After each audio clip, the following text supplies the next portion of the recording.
Thank you, President. Man, you guys look awesome. And good morning to this 100th graduating class. This is a huge deal, and we're proud as hell of you.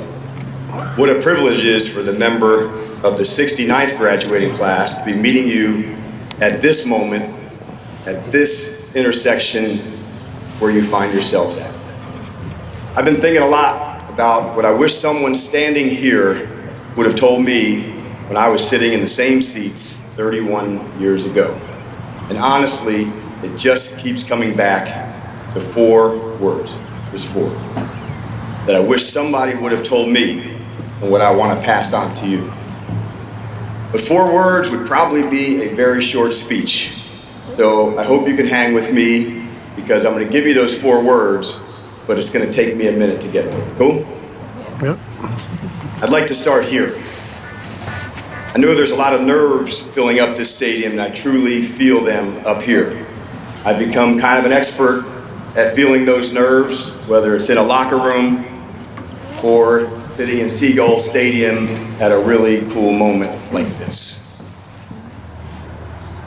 All of you have a choice. You can chase those nerves as they lead you down deep rabbit holes where fear and anxiety over the unknown will take you over and be waiting. Or you can turn those nerves into energy, man, and you let it fly.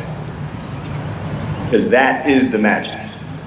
The magic is in these moments, in the unknown. Whether you're nervous about the path you're about to take, a job that may be waiting for you, or you have no idea what direction you're going in, I know there can be so much uncertainty swirling around you. I get it. But what I would tell you, man, embrace all of it. I want to be really clear about this, and the entire world is open to you. My wish and my hope for every single one of you is to not let the world change it. You go and change the world.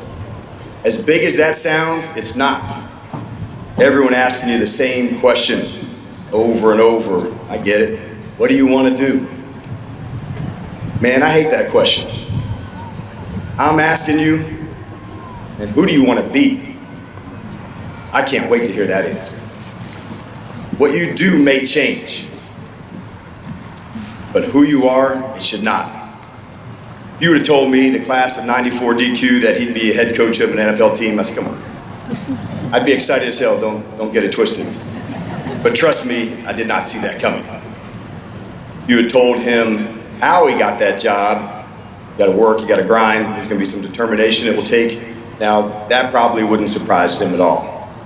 But today I'm gonna give you two questions that can help calibrate your compass as you figure out what direction your true north is pointing. First one, what do you care about? Find out what lights you up. I want you to run like hell to it. Use what you care about as a roadmap.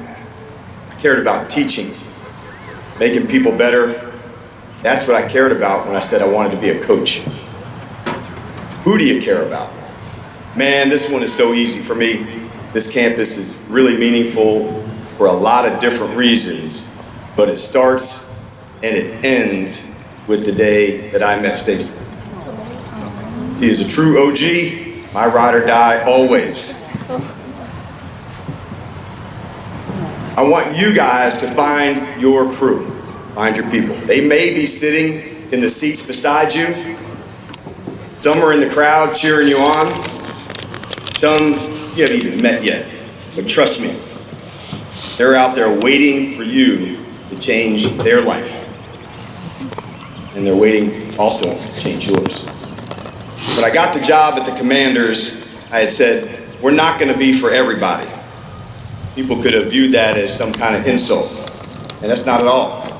I viewed it as the truth, and I'll tell you why, because I mean it for you too. You will also not be for everybody, but you will be for somebody. I'm talking about a whole lot of somebodies, and that's going to be your crew. Quality over quantity. Find your people. I've been on over 80 teams in my lifetime, and I can tell you that the best teammates make the greatest teams.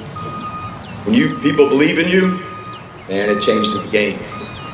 When you believe in yourself, that changes your life. How do you become the best teammate? Easy. By being you, fully turned up.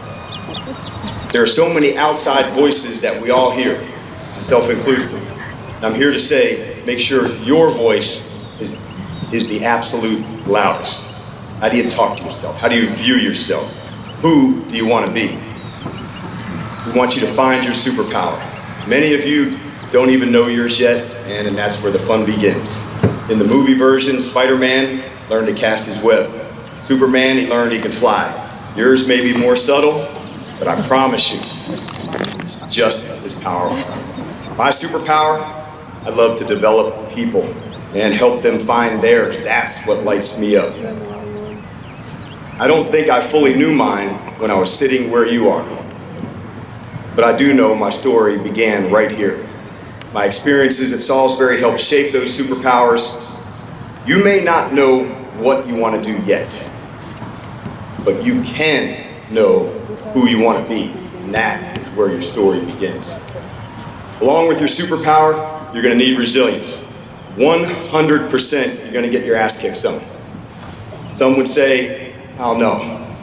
But I would say to them, hell yeah, bring that shit on. It's an attitude that you can take on. Do not fear the word no. You're going to hear it a lot. I still do. See it as the start of a new story, a story you never saw coming. Rejection, and at times it will lead you to the most incredible places. Trust that.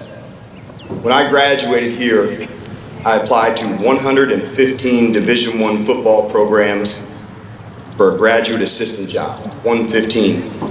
You know how many interviews I got out of the 115? 0. None. Nada. Yeah, it may have changed my course, but I promise you, it didn't let it change the belief I had in myself. Not that I was going to become an NFL coach, that wasn't on the radar. But back to what I told you, what I really cared about, teaching and making people better. I want you guys to create your own definition of success. I love when people are responsible for their own self-determination. You've got to do the work. You got to go attack it. You got to go for it. There's nothing that I love more than doing really hard shit with good people. We say hard work like it can be a negative. That couldn't be further from the truth. And do that hard work. I want you to embrace failure. I mean it. Like really go after it. Don't run from it. Run right to it. Because that's where the real lessons really live. I'd love to sit here and talk to you about winning a Super Bowl, but if I'm being honest, if I wanted to truly tell you what drives me and why I am the way that I am, I'd have to start by telling you about the pain of losing one. I wear it like a scar. But I also know my growth comes from that scar. Where I teach from comes from there. And I've got to embrace all of it. The loss of a game or the loss of an opportunity or a relationship or the loss of belief, that is where the gold is. And sometimes that lesson is even better than the opportunity would have been. I wish you all an abundance of success, but man, that also means I gotta wish you some really hard-ass fights. Because that's where the growth is. Where you will learn and teach from, and your superpowers will absolutely, fully reveal themselves. Which leads me back to where we started and the 4 words I wish I was told when I was in your chair. And now I live by. So, ladies and gentlemen of Salisbury University's class of 2025, let it fucking rip.